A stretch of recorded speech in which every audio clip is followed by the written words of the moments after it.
Have you ever felt like your brain is a bit of a contradiction?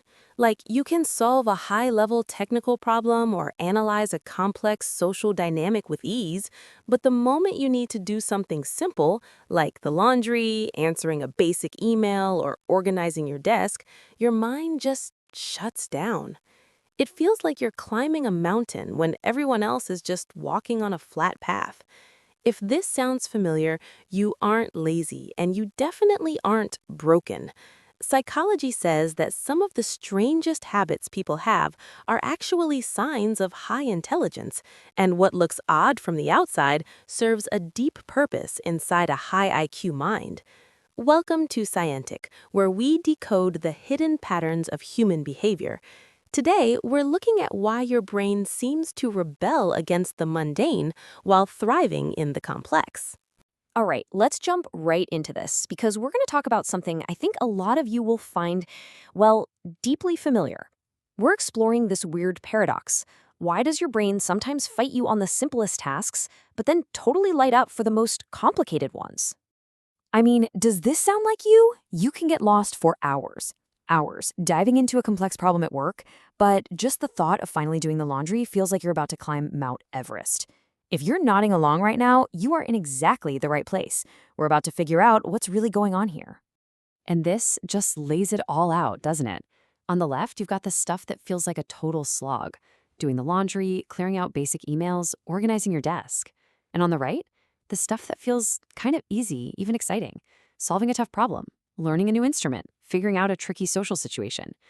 If this split feels like a page out of your own diary, trust me, it's not just you. It's a classic pattern for a certain kind of brain. And let's get this out of the way right now because it's the most important piece of the puzzle. This is not about being lazy. It is not a character flaw. Psychology is actually telling us this is a feature, not a bug. It's all about how your brain is fundamentally wired. So what's the first reason? Well, it all kicks off with how your brain manages its energy. And let me tell you, it does it with an almost ruthless level of efficiency. The core idea here has a name: selective organization. Just think of your brain as a super busy CEO. It's got a very tight budget of attention and energy. So what does it do? It only invests its cognitive horsepower in the high-return projects, the ones that need deep thinking, and it basically ignores everything else. This quote from the source material just nails it. Your brain isn't just sitting around waiting for your to-do list. Nope. It's making active executive decisions about what is and what is not worth its precious time and energy. And here's what that actually looks like in the real world. Someone might look at your messy desk, but then see your perfectly organized digital files and think, that's inconsistent. But it's not. It's actually perfectly consistent. It's a clear signal that your brain has decided that structuring your ideas is a top priority, while the physical state of your desk just isn't. Now, let's build on that with our second point. See, it's not just about saving energy. It's also about what your brain finds genuinely rewarding. And for that, we have to talk a little bit about brain chemistry. So get this. Your brain has something called a curiosity system. And for some of us, when you tackle a really complex problem, when you're learning something new, it literally floods your brain with dopamine. That's the feel-good chemical. So you're not just solving a puzzle. You're getting a real actual chemical hit for doing it. I mean, just look at the difference here. It's staggering. When you get into a complex problem, your brain's reward system lights up like a Christmas tree. But a simple, boring task, it barely even moves the needle. Why? Because there's no cognitive puzzle to solve, no new connections to make, and so you get almost no dopamine reward. And that's the key takeaway right there. When a simple task feels draining, it's because it is literally boring your brain on a chemical level. It's starving your mind of the exact thing it's built to seek out and enjoy: cognitive complexity. This brings us to our third reason. And honestly, this is my favorite part. Because we get to reframe something that so often feels like a problem into what it really is: a deep processing superpower. This superpower is called cognitive reflection. It's that natural instinct to not just accept things as they are, but to dig deeper, to question your first thought, to look at it from every single angle. Now, for a huge, complicated project, that is pure gold. It's the very engine of innovation. And it goes hand in hand with this idea: multi-dimensional thinking. This is where one little idea doesn't just stay one idea. Oh no, it instantly spiders out into this whole web of connected possibilities. Amazing for brainstorming, amazing for creativity. But what happens when you turn that superpower on something simple? You get this, the distraction chain reaction. We've all been here, right?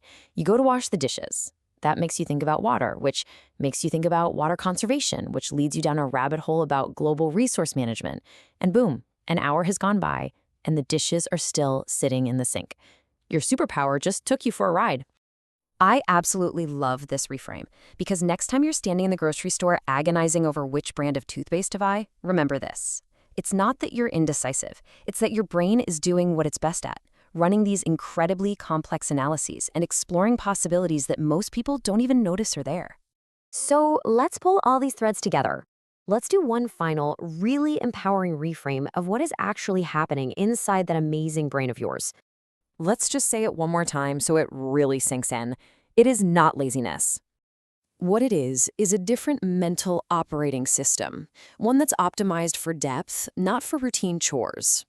So you need to hear this. You are not failing at simple things. The reality is your brain is actually succeeding at its real job, which is prioritizing the deep, meaningful, complex work it was built to do. And it all comes down to this. Being wired differently is not a flaw you have to fix. It is a feature. It's a sign that your mind is built for depth, that it works in more complex and fascinating ways than most. So I'll leave you with this question. Now that you know why your brain works this way, now that you understand it craves complexity and depth and a real challenge, what worthy, what interesting, what juicy, complex problem are you going to feed it next? If this video spoke to you and made you realize something about your mind you've never noticed before, hit that subscribe button. Join us here at Cintiq, where we don't just learn facts, we help you understand yourself better than anyone ever has. See you in the next one.